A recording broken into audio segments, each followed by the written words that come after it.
Hey there, everybody. Pete Pardo here from Sea of Tranquility. Welcome to another episode of Album Homework Assignment. It's Sunday morning. Hope everybody's doing well. You got your coffee, you got your breakfast, your tea, or maybe it's evening for you and you're ready to go to bed and you're kind of watching this before you do that. So thanks for joining us. I do want to introduce in the co-captain's chairs today, going head to head for the first time, Mr. Rich Catino and Mr. Craig Kaminski, our New Jersey and Pennsylvania contingent here. What's up, fellas? How are you? Morning, guys. Morning. Good morning. How are you guys? Yep. All right.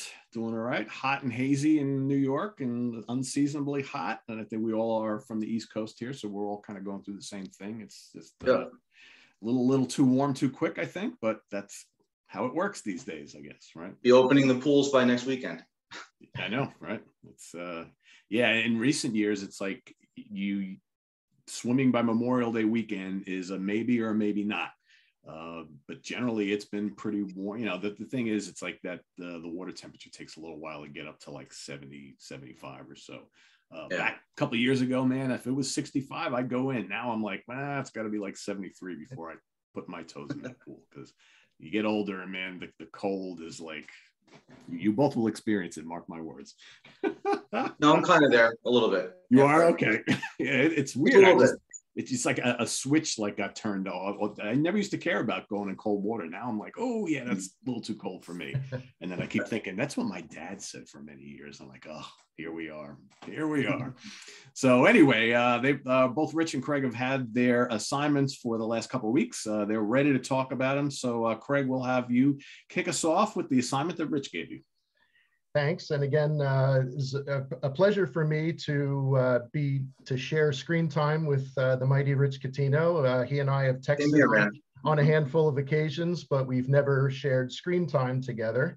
And I'm sure somewhere in Rich's house there is a portrait of him that is getting older and older and older, because his ever youthful hypro glow is very impressive. Thanks, man. You guys look young still yourself, so. Stars are on the inside.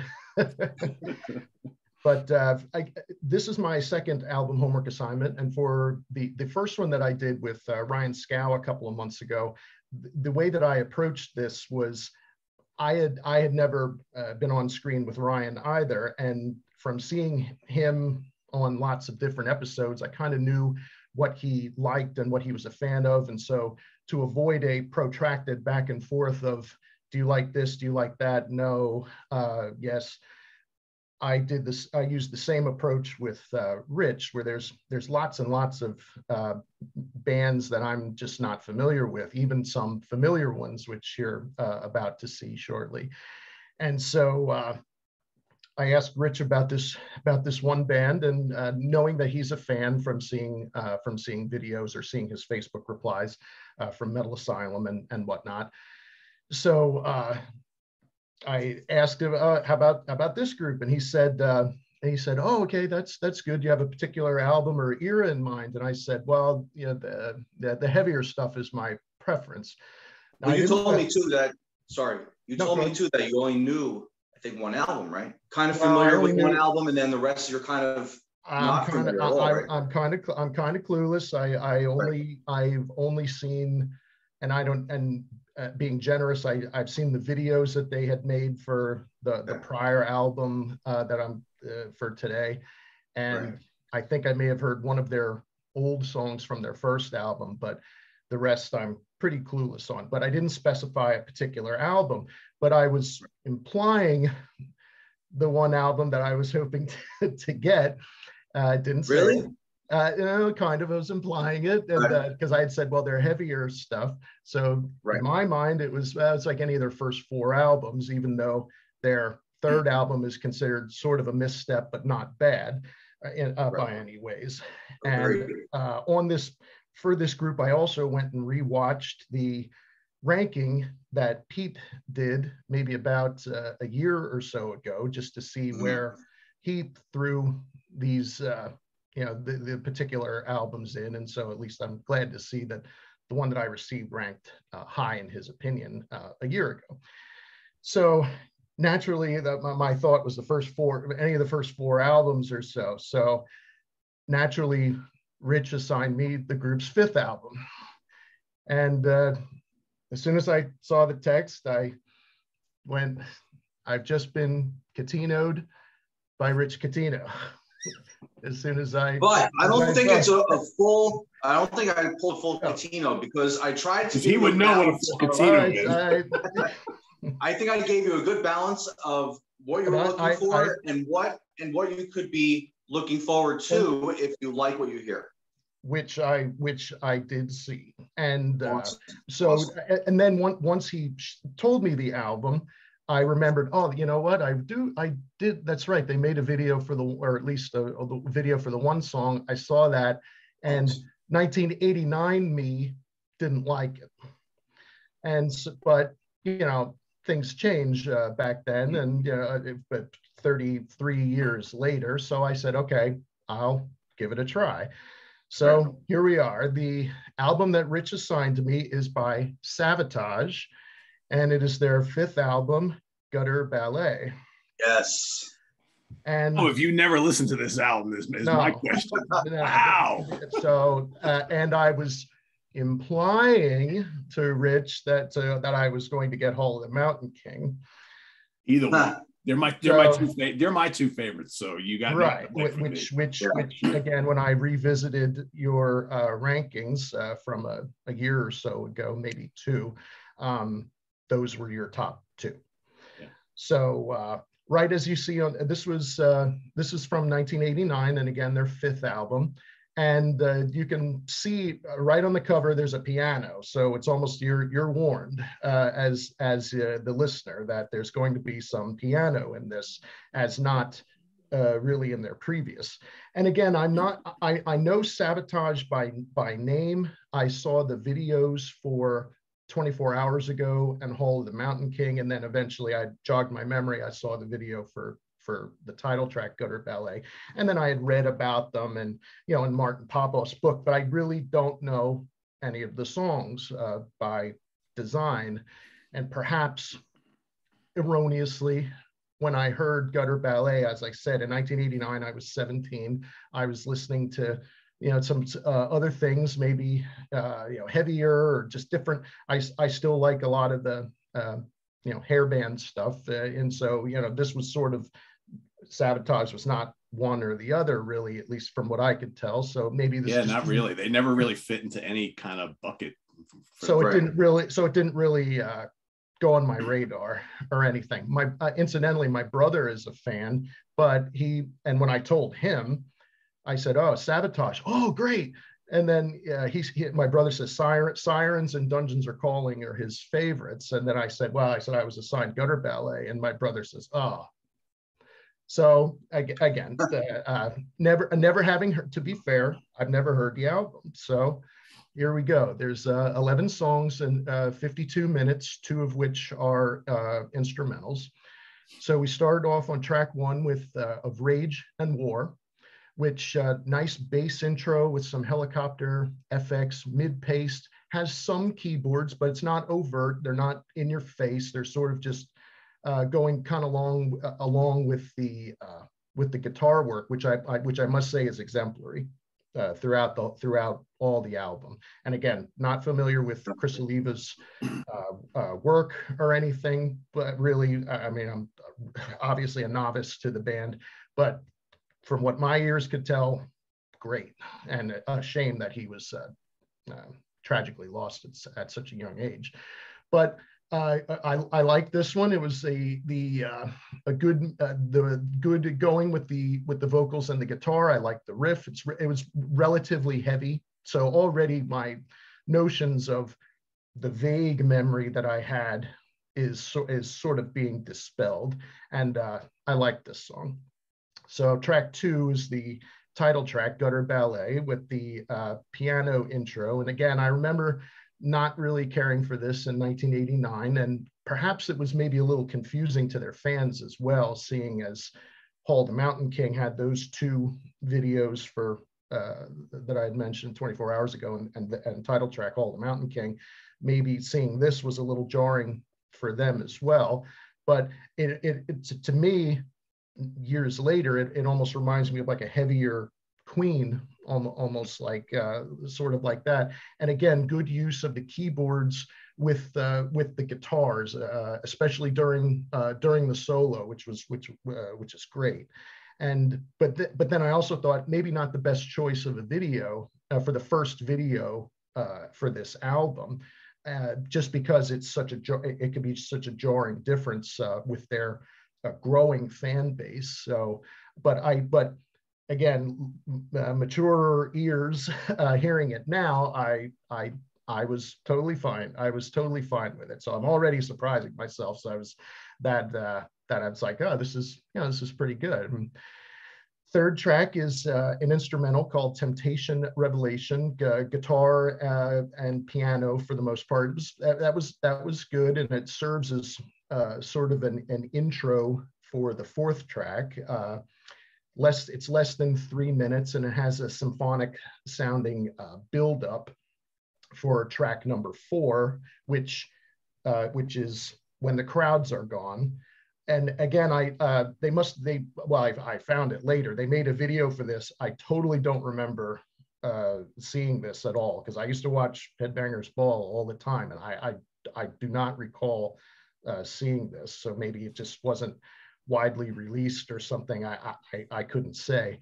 But had, again, a piano intro. So it reminds me of almost Alice Cooper-ish, the way that it's spooky sounding at first, and it's sort of a power ballad, but then not really a power ballad, as we'd all come to know what the definition of that is. But once the song really kicks in with the turn them on again, the very impassioned vocals, which I liked, and again, that part was really kicking in. It reminded me of something maybe Meatloaf would do in a few years later with in the early 90s. Just it sounded like a song that he would do, or maybe had done, with that Meatloaf could really belt out a song like that, although it's probably a little heavier than what he would do. But again, I did rock opera-ish, right? Pardon me? Rock opera-ish, sort of, right? Yes.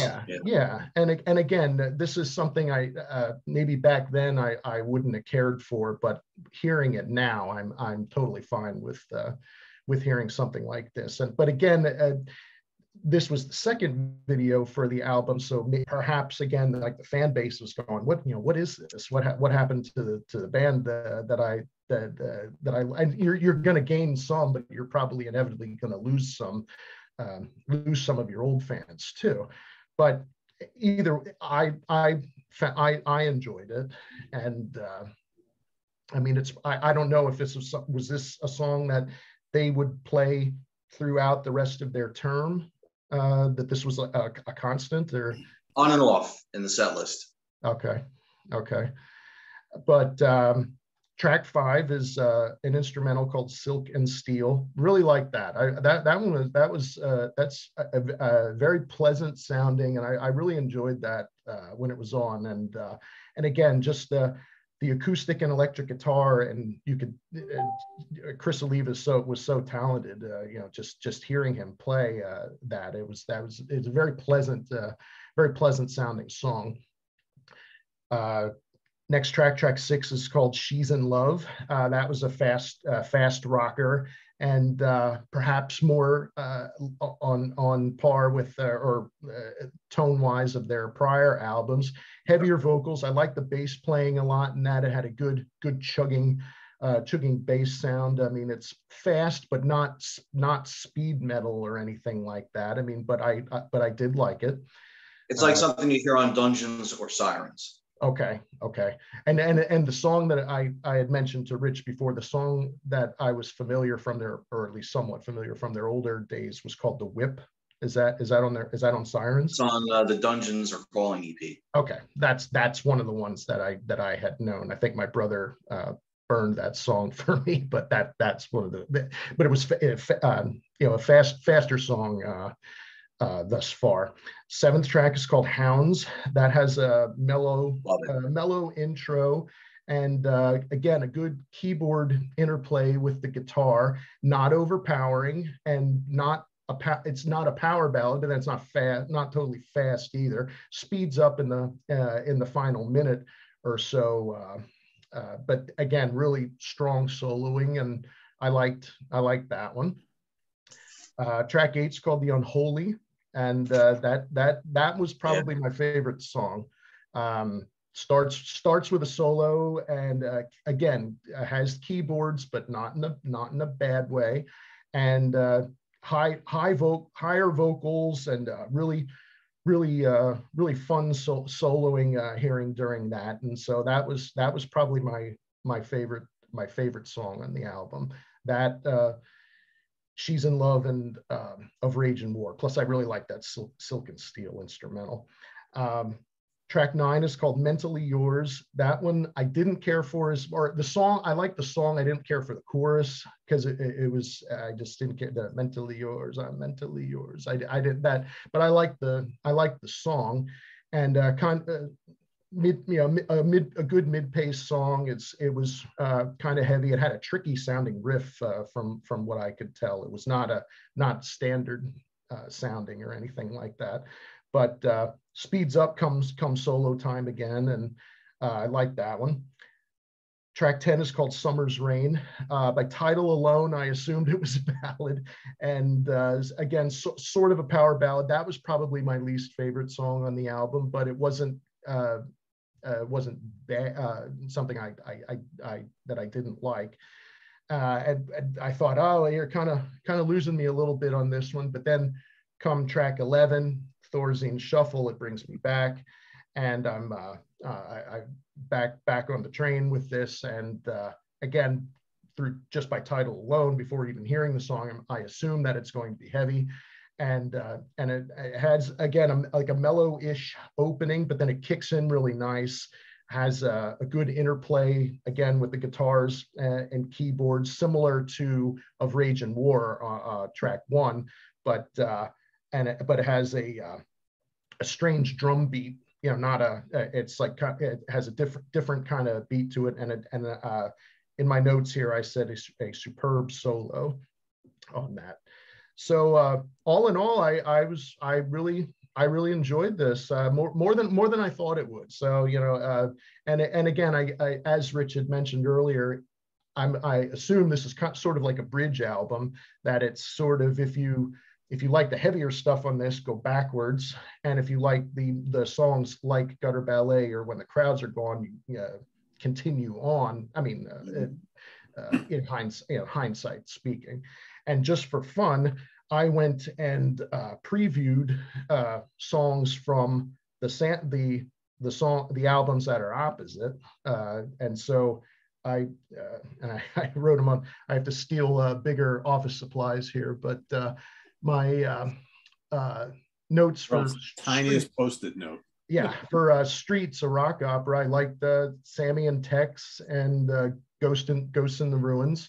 I liked those a lot. And then Hall of the Mountain King, I liked, let's say, Beyond the Doors of the Black, Strange Wings, the title track, Hall of the Mountain King, White Witch, Devastation. So I like those songs a lot too. So in answer to your unasked question, would I stream this, or would I would probably kind of cherry pick throughout the catalog and get the songs that I like, that I personally like. And also, full disclosure, I don't know offhand what Zach Stevens' voice sounds like. I may have played a few songs from Edge of Thorns, but I'm not sure. So I would have to. It's a little different. Yeah, I'd have to see what his voice sounds like, or perhaps the Dr. Butcher album. That's a cool album. Yeah, that might be. That's like Old Sabotage too. Yeah. Right. So that might be something that I could explore. But no, I did enjoy this, and again, it was a semi Catino pick.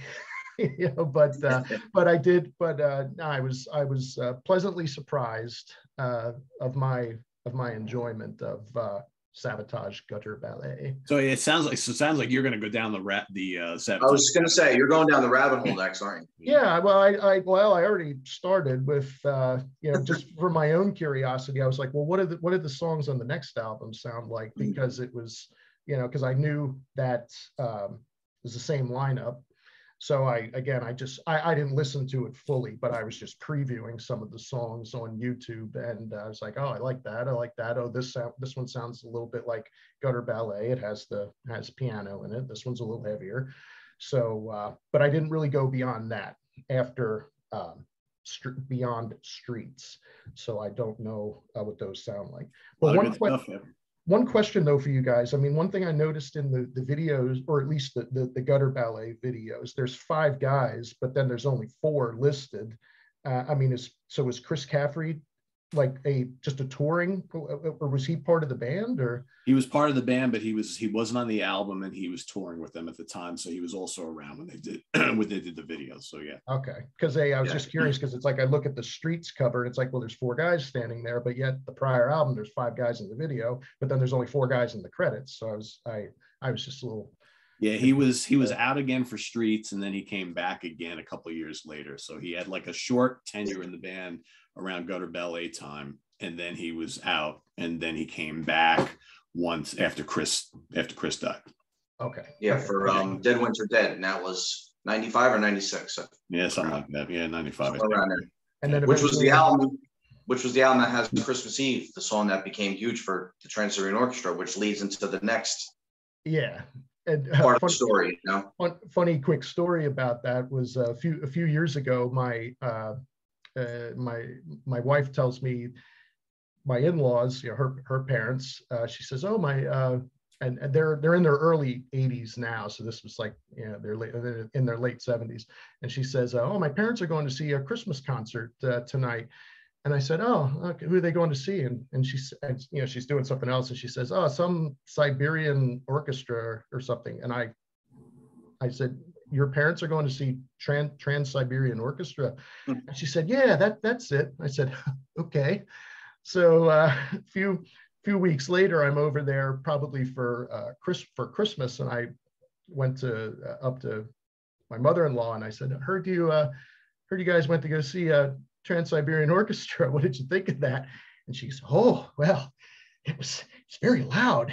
And I didn't expect it to. It was like this heavy metal type music. You see the way she was saying it like that. And I said, yeah. I said, I kind of laughed when you know, when Amy said that you guys were going to see them. I assume you didn't know what you were in for. No, we didn't know it would be that kind of music.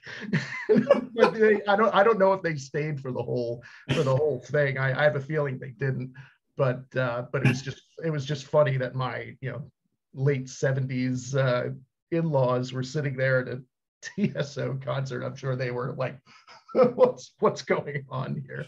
I know, it's fun. That's a funny story. Like, my parents know Chris Caffrey because he and I grew up together, right? So they know him, and they've gone to see Chris play in some like local things. He does like the Jimmy Sturr polka band, and he does some things here and there. So they've seen him play, but they always ask me, it's like, oh, but what about that other band he's in, that like holiday band? And I'm like, yeah, Ma, I don't think that you'd be into that. Like, that's a little too loud in your face. I mean, it's presented wonderfully, and a lot of older people do go to see TSO every year. I know what my parents don't like. Most of this, I mean, you guys remember when I was on that Whitesnake documentary a couple months back? So they came over and they were watching it, and my mother's like, she goes, yeah, I really don't like this music, but I like when you come on. And I'm like, Mom, but it's Whitesnake. It's not even that heavy. She goes, yeah. And I'm like, yeah, you definitely would not like Trans-Siberian Orchestra. Forget it. Yeah. Oh man. Well, cool. That was a cool assignment, and it's interesting that you got that, because Rich has been talking so much lately about the TSO vinyl reissues. The Sabotage ones. Sabotage. Oh yeah, I'm sorry, Sabotage. Yeah. Which oddly enough, it's so weird. I got an email that I'm getting my Gutter Ballet and Streets like any day now. I wish I had it for today. So kind of how weird how it all lined up. You know, we're doing this. Yeah, because those are beautiful looking. You know, I mean, expensive, but yeah. Well, the assignment that I gave to Rich is one that I consider an ass shaker. So, Rich. That being said, Rich, did you shake your ass when you listened to your assignment? That is the question. Somewhat. I wasn't completely sold on it, but it's not bad. So I got called The Golden Gods. Never heard of them. And the album is The Thorny Crown of Rock and Roll. The Thorny Crown of Rock and Roll by the Golden Gods from 2006. Okay. I was trying to find a date, but they're from San Francisco. Is that right? That sounds right. 3-piece? Yes. And I was trying to find information on them. Are they even around? It seems like they were a one and done album. One and done as far as I know. Okay. So when I listen to this, let me see, we got 11 songs. There's a hidden track, it says. Was there a hidden track? Yeah, it's when it does come up if you put the CD in your computer. It doesn't say bonus track. Okay. It's not hidden. Yeah. I think the last song I listened to is Test the Fire, but I thought there was one more after that. There's a cover song after that. That's the hidden song. Which is I Feel the Earth Move. Yeah, the old Carole King, I feel the earth move under my feet. Right. So when I heard it, I was like, wait, I know the song, and then I couldn't think of it, but now you just told me who it is. Yes. The cover. Which was cool. They did all right with it.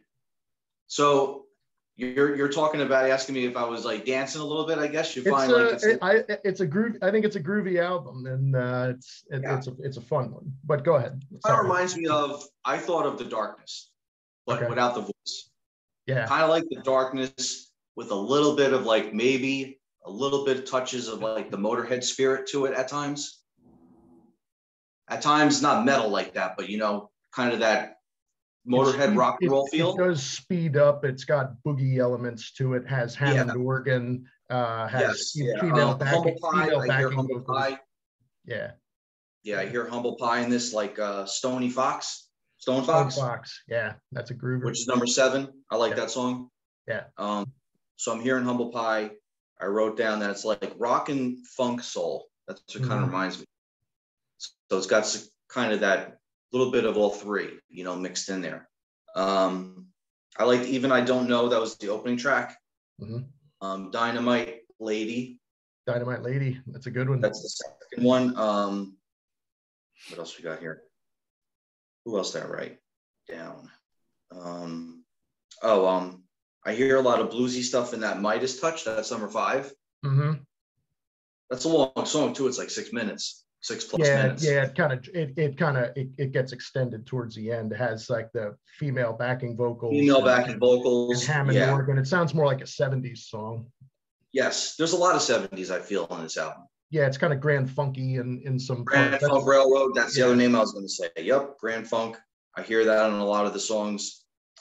What else? Rock and Roll Salvation was okay. Mm-hmm. Unlimited Baby I thought was kind of catchy. Mm-hmm. Trouble and Bad Women, pretty good. Livers on Fire I liked. Livers on Fire. Livers on Fire, yeah. What else you got? And then Test the Fire was kind of energetic. That's the last song before the cover song. It's got a lot of energy to it. But there's a lot of sameness to the songs, right?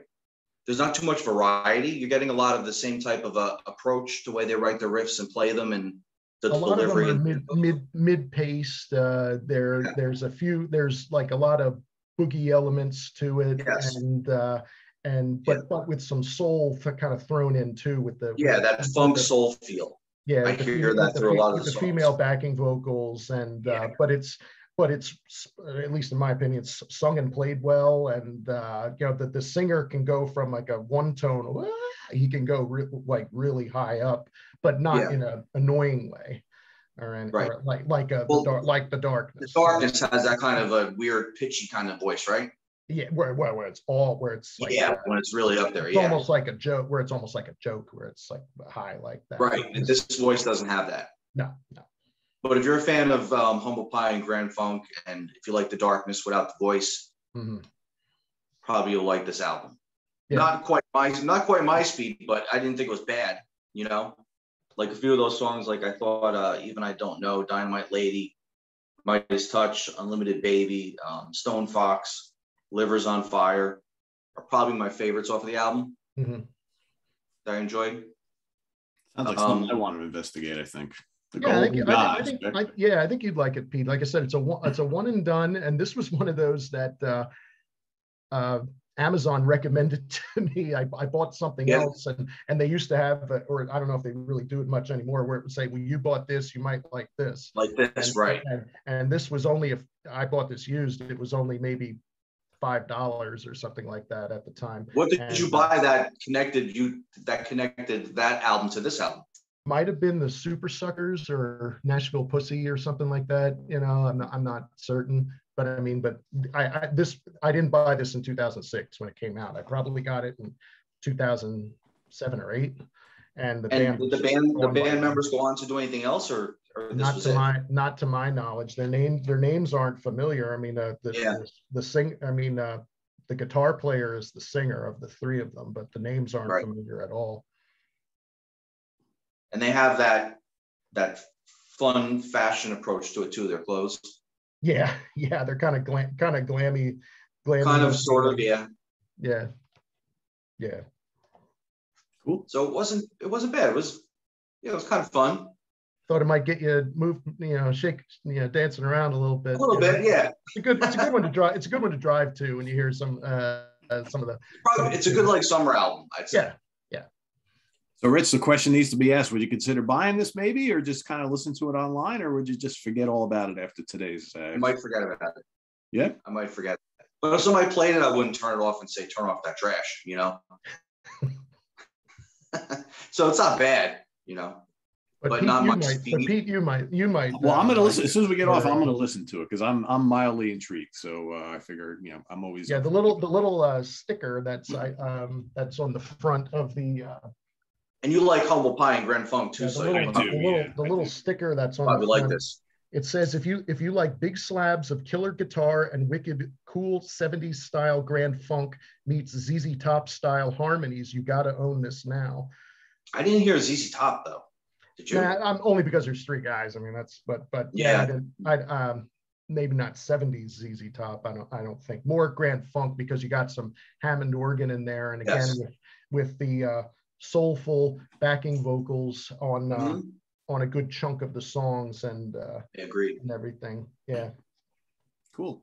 All right. Well, we got one totally positive and one kind of middle of the road, so that's okay. It happens, right? You can't love everything, but thanks to the both of you for taking your assignment seriously and giving them some serious listens. That's what this is all about, and it's the way it goes, right? If anybody who watched last week's episode know that you can't win them all, right? Chris Allo and I. Well, I'm giving it away to you guys because you haven't actually seen that one yet, but doesn't know. That's what I did with. What's that? The last one I did with Jamie, he wasn't sold on Striker at all. He was just like 3 strikes and you're out. Yeah. He thought it was too familiar to the past. So he was like, I'm not into this at all. Yeah. Well, that's the way it goes, right? It's we can't love everything, and these are fun regardless. So it's like I always tell everybody, you can't take it personally if someone doesn't like what you gave them. It's just fun having people listen to something they've never heard before, and sometimes sometimes you don't. Yeah, it's the way it goes. I'm taking this partially personal, though.